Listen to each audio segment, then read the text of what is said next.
Премьер Владимир Сластенин принял участие в видеоконференц-связи под председательством полпреда президента страны ВСКФО Юрия Чайки. Обсудили дополнительные меры по повышению пожарной безопасности и снижению рисков возникновения ЧС в паводкоопасный период на Северном Кавказе. В последние годы удалось избежать гибели людей и причинения крупного материального ущерба в результате паводков. В Ингушетии функционируют Назрановские и Сунжинские лесопожарные центры. Оснащенность данных учреждений составляет 38 человек, 25 единиц техники.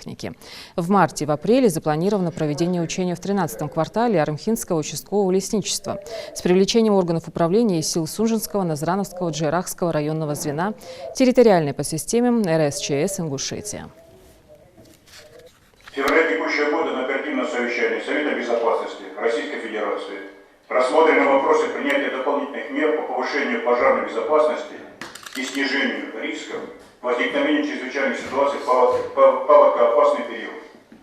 По результатам совещания принят ряд решений, направленных на снижение рисков возникновения сезонных чрезвычайных ситуаций, реализацию которых нам предстоит организовать. Необходимо отметить, что в результате принятых дополнительных мер по предотвращению и ликвидации паводков и природных пожаров в 2021 году в субъектах Северо-Кавказского федерального округа удалось в 5 раз снизить количество лесных пожаров, 24 раза сократить площадь, пройденную огнем, а также избежать гибели людей и причинения крупного материального ущерба в результате паводков. Вместе с тем, несмотря на принимаемые меры, нам не удалось существенно изменить ситуацию с готовностью субъектов округа и системы оповещения об угрозах возникновения или возникновения чрезвычайных ситуаций. Напомню, что вопрос создания и поддержания постоянной готовности системы оповещения и информирования населения о чрезвычайных ситуациях является полномочием органов государственной власти субъектов Российской Федерации и органов местного самоуправления. Ими должны неукоснительно обеспечить гарантированное оповещение всех групп населения в случае возникновения чрезвычайных ситуаций.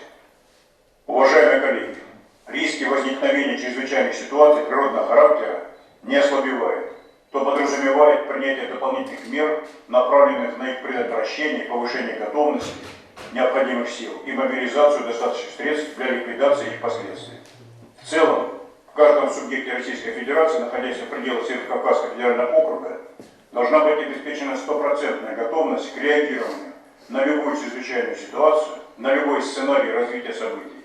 Все необходимые ресурсы должны быть полностью отмобилизованы.